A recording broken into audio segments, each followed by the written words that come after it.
What's up to all of my people, and welcome to Stoniecast number 137 and season 4 episode 35 of Thoughts and Hunches, Making Money in Bunches and Sucker Punches. Final 4 edition. It's your boy Stony coming back at you for the 137th time. And I'd like to welcome all of my fellow lowlifes, scumbags, hoodlums, shady characters, anybody named Phil Mickelson, Bruno Mars, Cruz, or Shohei Ohtani. Altar boys with unhealthy relationships with their priests. MLB pitchers who get in fist fights with Bryce Harper on the field. Hustlers, foul-mouthed raging alcoholics, cheats, friends and family of the gooch, fienders with abusive language, and degenerates. I mean, let's face it, anybody with a massive gambling problem. If you're new to the show, hey, that means you probably fit into one or a few of these categories. So welcome, because you're now one of us. One of us, gooba gobble, one of us. We accepted one. Getting a little excited, sorry. It's Final Four weekend, These things happen from time to time. Hey, make sure to hit the subscribe button right down here in the lower right-hand corner. That way you can get notified every time I put out a new video. To spread the word's also very easy. Just tell other degenerates and scumbags, like Cruz, to go to YouTube and enter Thoughts and Hunches right in the search bar. That's going to take you to my page, so that way you can get dialed into everything that I give you. Also, if you're new and you don't know what's what with this channel, it's college and pro football winners, MLB playoff winners, and college basketball winners. The books don't expect a guy like me to deliver this many winners. I'm an outlier and a disruptor. I'm like the Beastie Boys. I disrupt. Step into the party, disrupt the whole scene. That's what I do. I go to the mattresses and I get the info for you every week in order to get you to the window with a ticket to cash. Now, before I get to the picks, as usual, I have some thoughts. Happy opening week of baseball to one and all. I just got back from the Nashville Sounds AAA team. First Friday of the season. Their home opener was on Tuesday.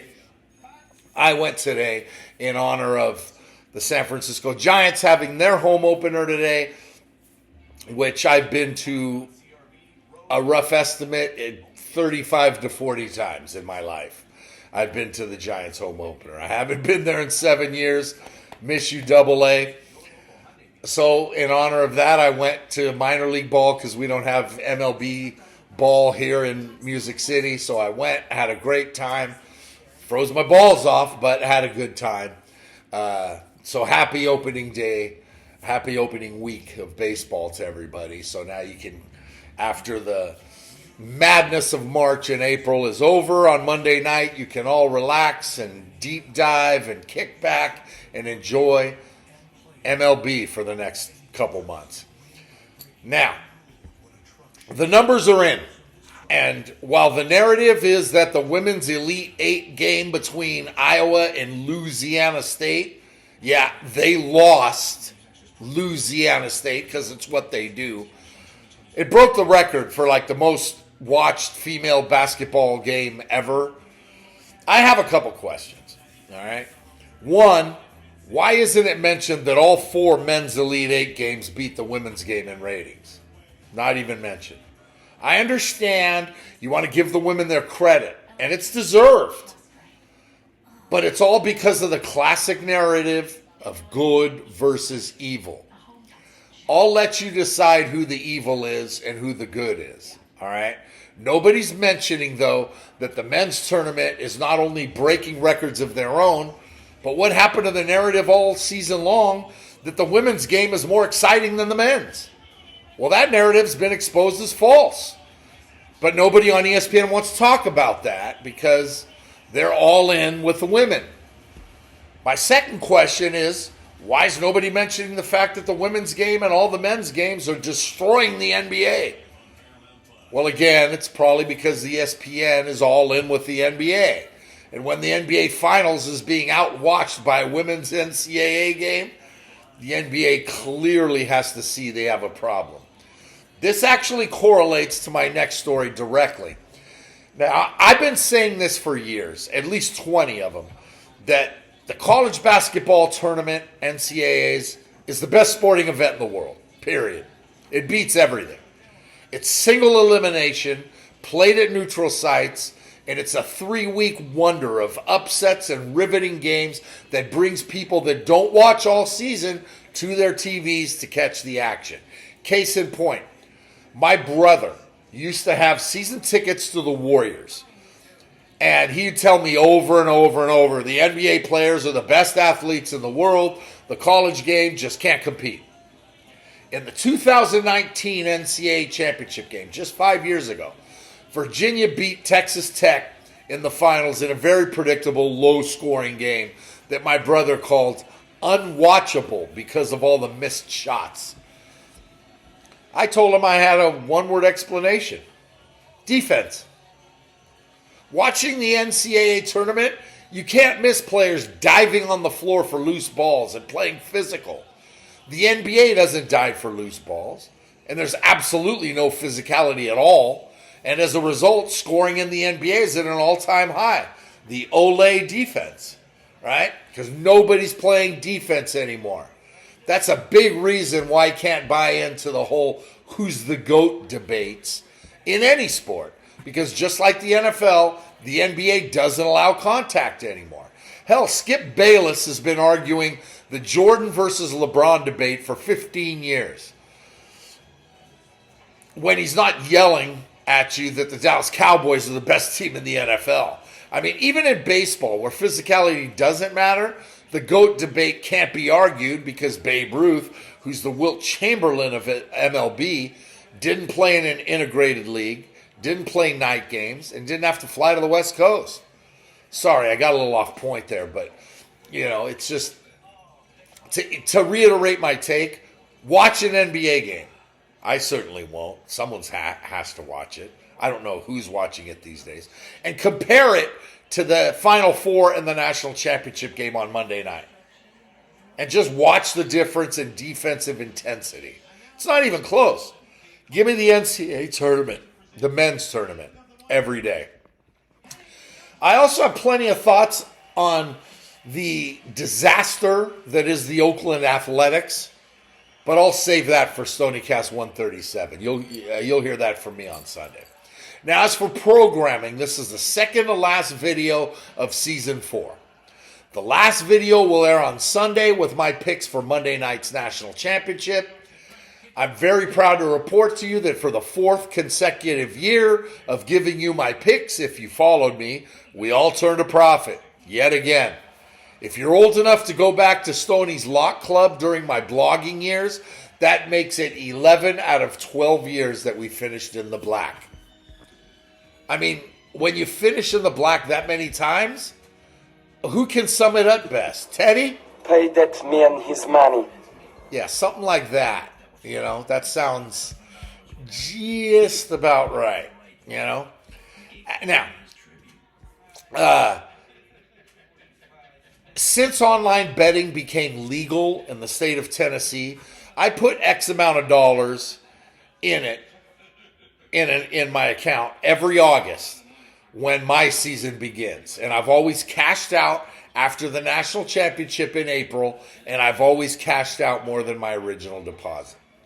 This coming Tuesday, I will cash out again, and this time I made 2 3/4 my initial investment. Coming pretty close to tripling my money. I mean, that last time I checked, that's pretty good. Pay him. Pay that man his money. As for the week that was last week, it was another winning one that started quick and never looked back. In the other tournaments, a.k.a. the NIT, the CBI, and the CIT, I wound up 10-6. And in the big dance from Thursday through Sunday, I wound up 15-9. This week is the last week of my betting year as I take the summers off. I like to think of myself as having a teacher's schedule, except I get an extra month off in April. Here are the numbers. Last week, 25 wins, 15 losses, 62.5%. Another solid week at the end of the season. NCAA postseason numbers altogether: 253 wins, 166 losses, 4 pushes, 60.38%. Just doesn't get much better. It just doesn't. Overall, every single pick that I've given you, all 33 weeks, 1,515 wins, 1,075 losses, and 32 pushes. 58.49%. That's a solid year any way you look at it. I mean, please remember that all these picks are 100% free. So for all the touts that give you 75 to 80% winners, come on now. We all know that you're full of shit, plus you're charging for these picks. With me, just come to YouTube every week and I'll drop my plays on you for free. Now, so far this week, the only other tournament going on was the NIT semifinals on Tuesday and the championship game last night. I wound up going 3 and 3. So there's only 3 games remaining.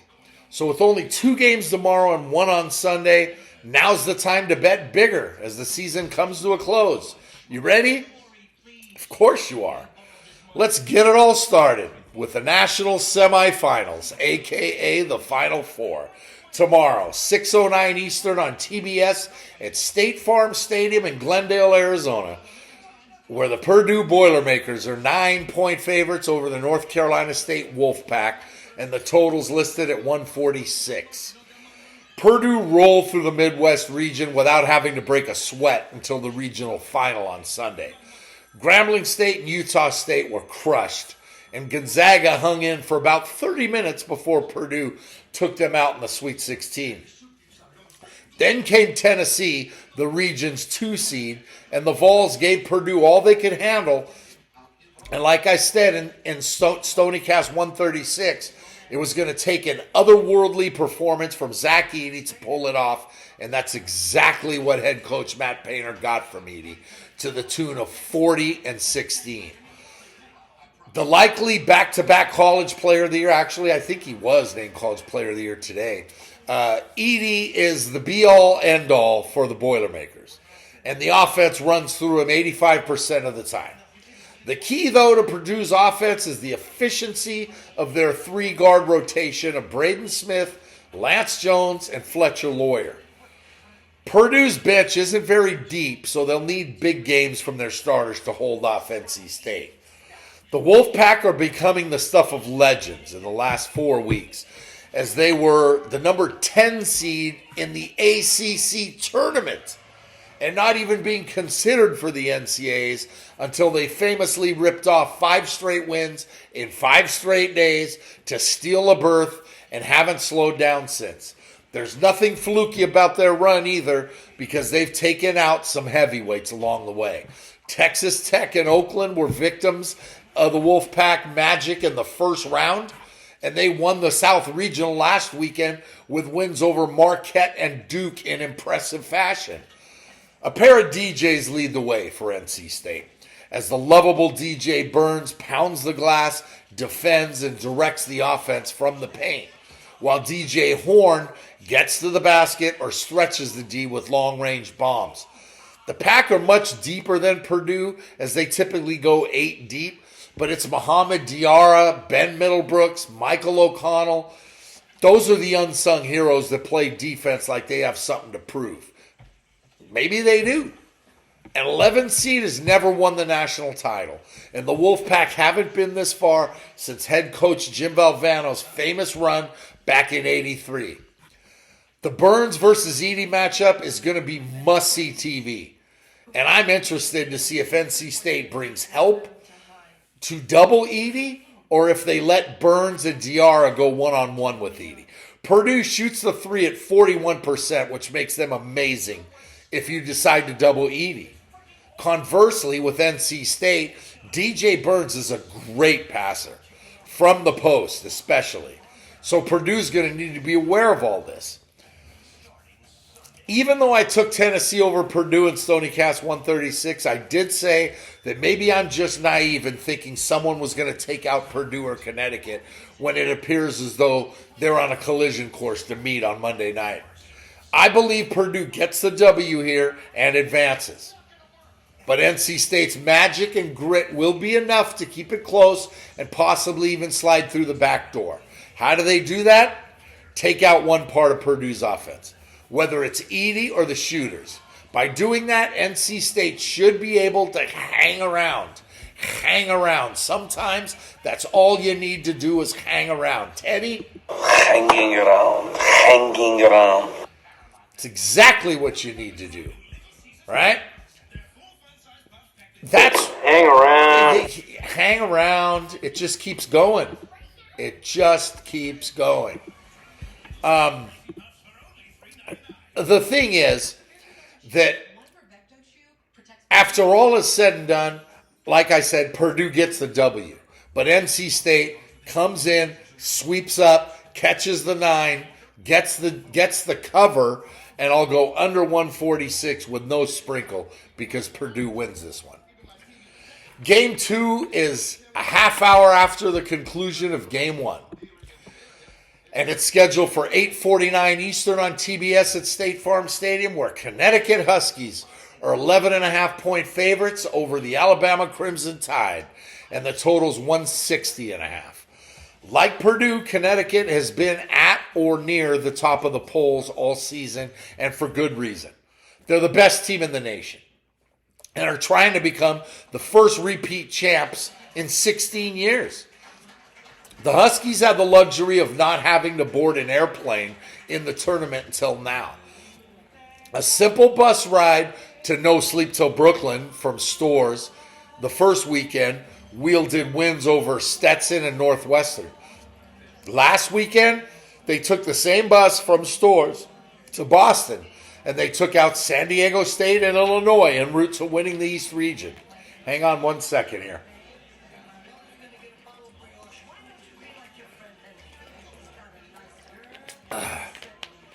With an average margin of victory of 27 points, there's no surprise that they're 11.5-point chalk here. I mean, while Illinois played close to a perfect first half against UConn in the Elite Eight, the Huskies stepped on the afterburners to start the second half with an unprecedented 30-0 run led by sophomore big man Donovan Clingan. 4 guards get big minutes in head coach Dan Hurley's offense. It's Cam Spencer, Tristan Newton, Hassan Diarra, and Stephon Castle all deliver, while Alex Caravan, Samson Johnson, and Jalen Stewart all help Clingan on the glass. The Huskies' depth is one of their strengths, and they'll all need to deliver here because Alabama's rolling right now. The West Region champs struggled down the stretch of the regular season, but wins over College of Charleston and Grand Canyon 2 weeks ago led to big wins over ACC schools, North Carolina and Clemson last weekend. The Tide are a fun team to watch because they can score with anyone with their run and gun attack. Nate Oates has done a phenomenal job in making the hoop program in Tuscaloosa relevant. Getting All-American guard Mark Sears, the transfer, was his biggest get so far. After dominating in high school in Muscle Shoals, Sears went to Ohio University, spent 2 years playing for the Bobcats, led the conference in scoring, won MAC Player of the Year honors 2 years ago, and he's now arguably the most electrifying player in the country. He gets help, though, from backcourt mates Aaron Estrada and Ryland Griffin, while Nick Pringle, Grant Nelson, Jarvin Stevenson bring the length. In the Tide's upset win over top-seeded North Carolina, it was Grant Nelson who went off. And he had a March Madness. He had his moment in dominating Armando Bacot on the interior.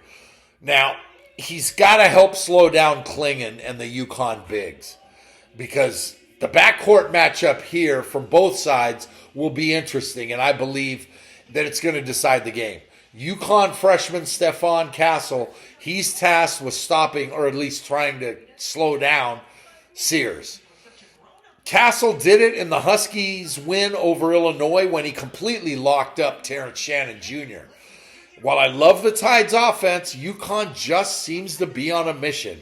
And like I said a couple minutes ago, on a collision course with Purdue. They've been the 2 best teams all season long, and I think it's in the cards that they should meet on Saturday night. We all know that UConn has beaten everyone in the tournament by at least 13 points, including last season's tournament. No game has been close. Bama has the goods to keep it close, but UConn's tenacity is just going to prove to be too much. Give me the Huskies, lay the big number, and give me over 160.5. So that's it. That's all you get. 2 selections. Final 4 tomorrow. National semifinals. Make sure to check back Sunday for the season finale and Stoniecast number 137 for the national championship on Monday night. So until then, just remember that if you want to win big, you got to bet big. You can't go broke taking a profit. Scared money don't make money. To me, the action is the juice. There's money on the streets that can't be ignored. And finally, good luck to you. Gooch, miss you, my brother. Miss you. Pay him. Pay that man his money.